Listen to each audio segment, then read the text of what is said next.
Oh, ShopDog says we got to get working. We're so lazy and slow. So anyway, what are we planning to do today? Well, I think the dash is going to go in today. We're going to find the bag that has the bolts to bolt it in. And in looking at this, appears there are two main bolts here, and then these are alignment and then fitment bolts. They get screwed down to the dash.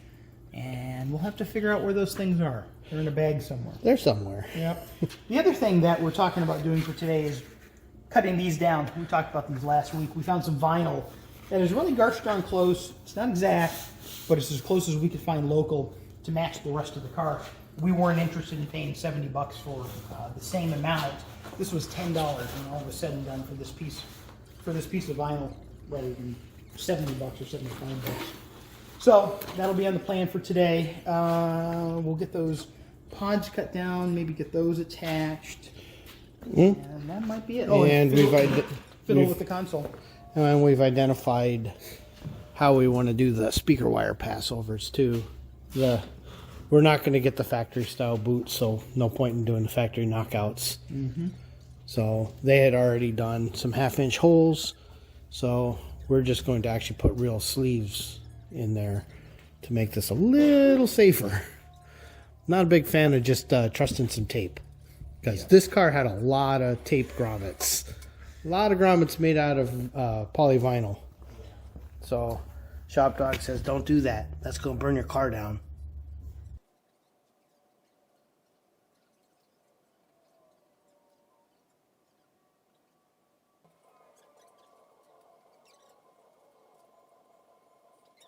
Okay, so we finally found the box with the bags with hardware, and because all of the old rubbers are just completely gone, I was originally looking at cutting grommets, but then we found we'd already looked at this problem probably a year ago.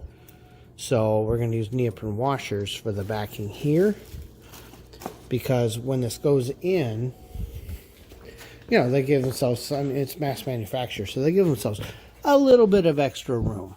So it'll help isolate it, quiet it down, and keep it safe. So what we're going to do next is fit the dash. See if we're happy. Might even bolt it in. It's not that many bolts. I don't know that we're going to do the dash pad yet, because this gives me really good access for wiring. So we will see.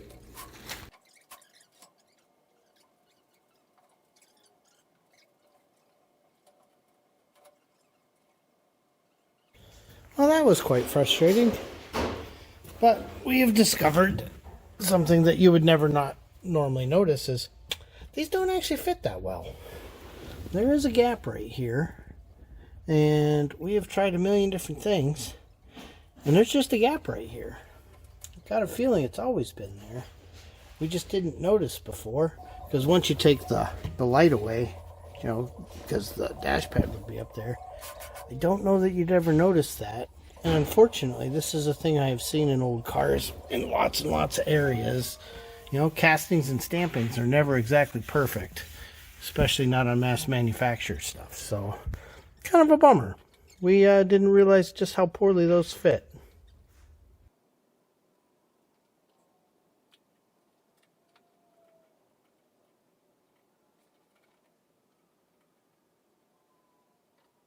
Figure it's time to let the people know what we're doing. So what are we doing?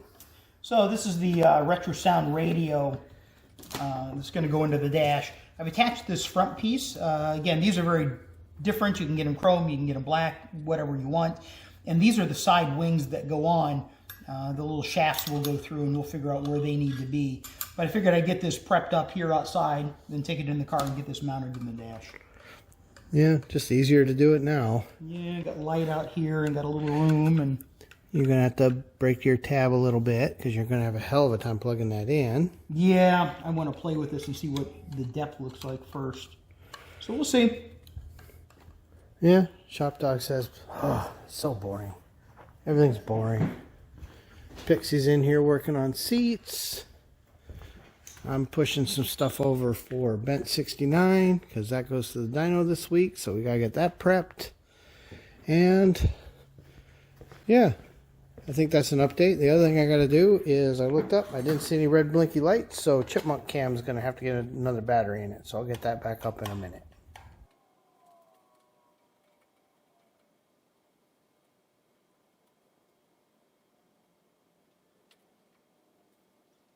Okay, I'm going to give everybody a quick rundown of what we're about to try. He just said, well, I need to make a mark 1 inch from the base, but remember this goes at an angle. So we grabbed the dial indicator base and set that up. We set the tip of the marker 1 inch off. Got her on a metal plate. He's adding some tape so we have something to see against. I guess in retrospect, I probably should use the black or a red marker, but it shows up on the blue tape just fine. And then we're going to set it down and just slowly spin it, and we'll see how that goes. So I'll bring you back in just a second.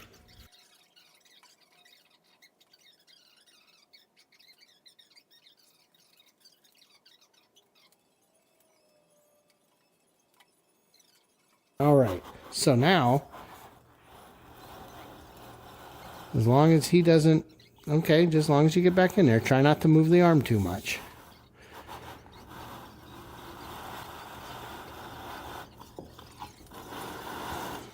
Okay, that'll be fine. We can come back and draw in. Okay, it's starting to push on the arm.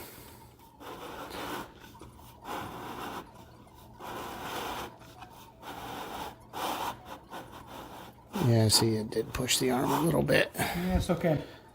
But I think that idea will work. We're off by that much.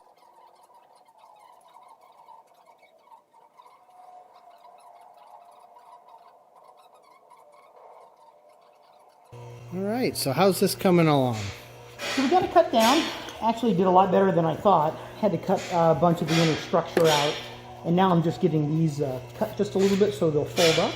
And I got 2 of them done. I got one that I started, another one here that I got to get after, and then we'll get this laid down, and this should be at the right height. So if we like how this works out, we'll cut the other one, which is sitting right there. Exactly the same. Same way, yeah.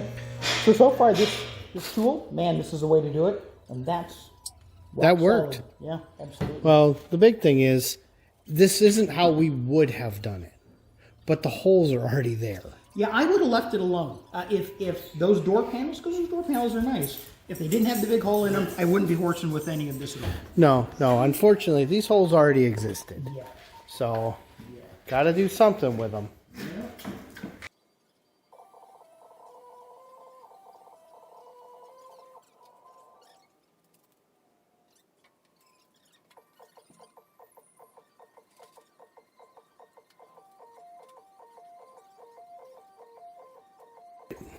We've got good oiling going on. Let's get it so people can see the pressure. Never going to happen because that's the way the world works. So, there we go. Hit the drill. Hitting over 50, going on 60. And you can see we got great oil flow all around. So, yeah, she oils up great.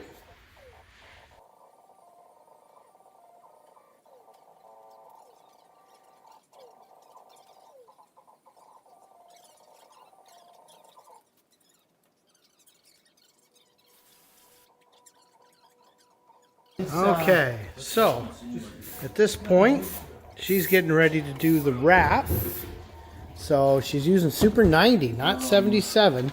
So once this is on, it does not come off. Which is why I'm doing it in sections.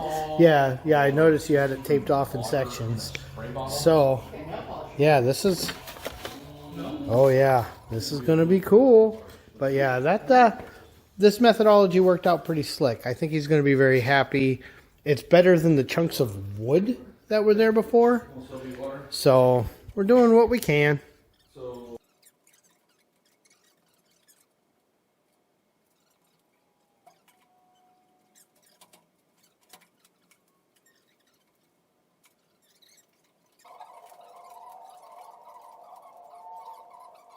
All right, quick update. Starting on the speaker covers, I got to get a little bit more adhesive over in these spots. I'll use regular contact cement on that so I don't have to spray, but getting ready to spray the next portion so I can start molding the foam or the vinyl around the speaker housing. Always fun. Mm-hmm.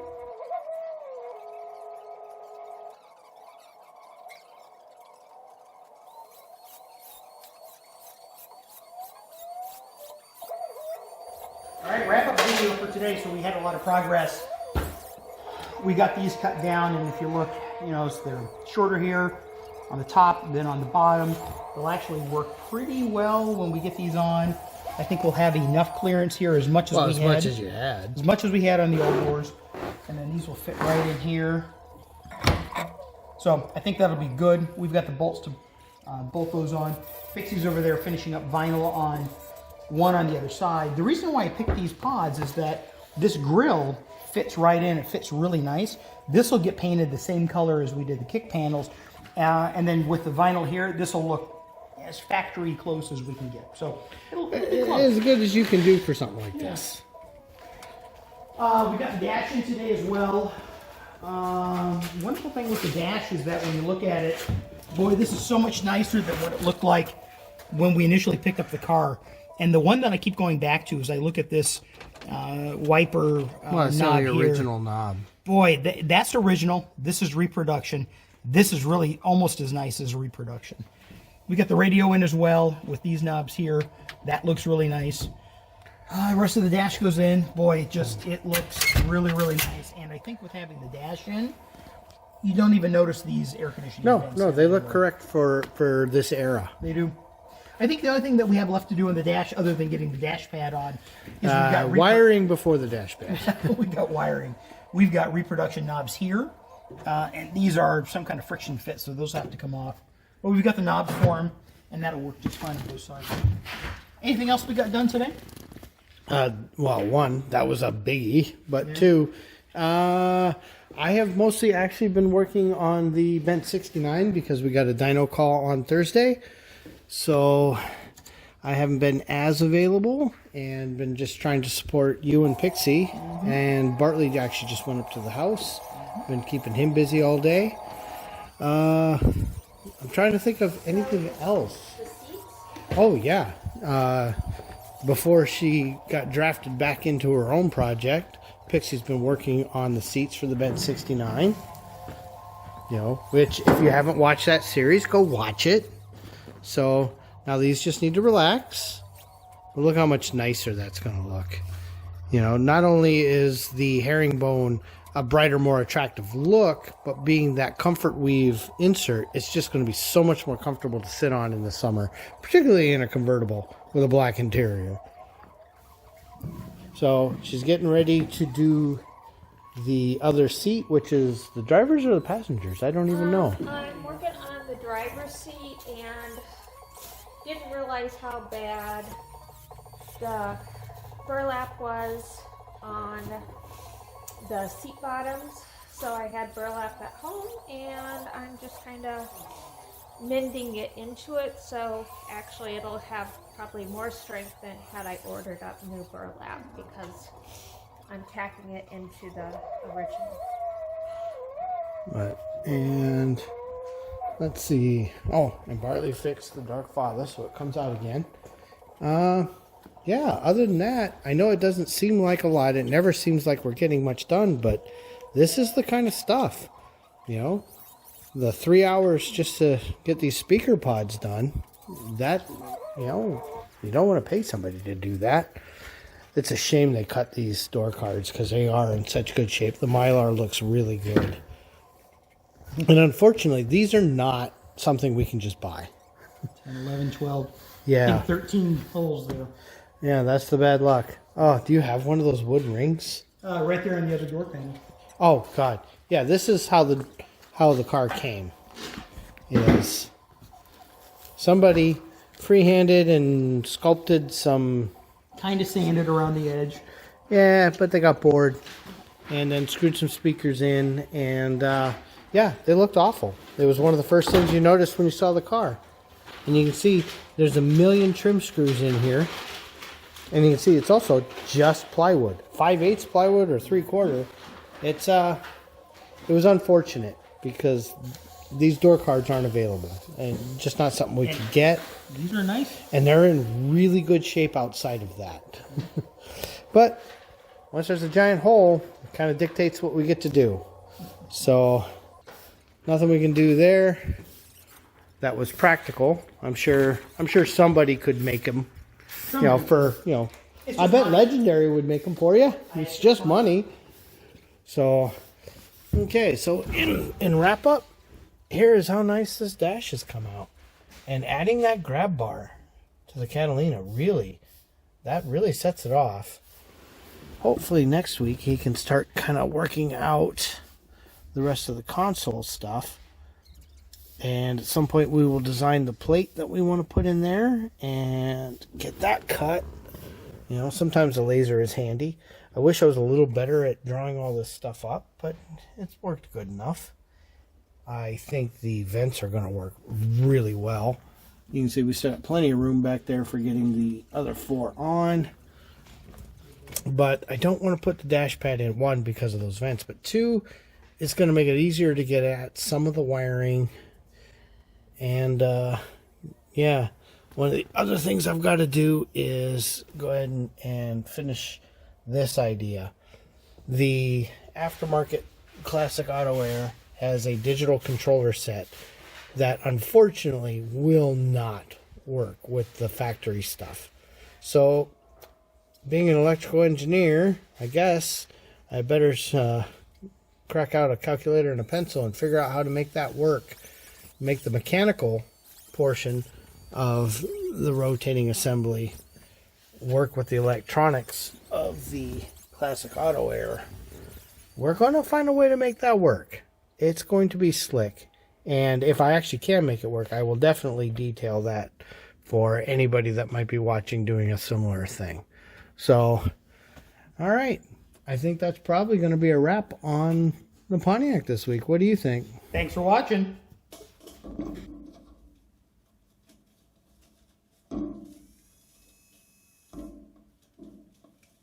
We lied. That wasn't the end.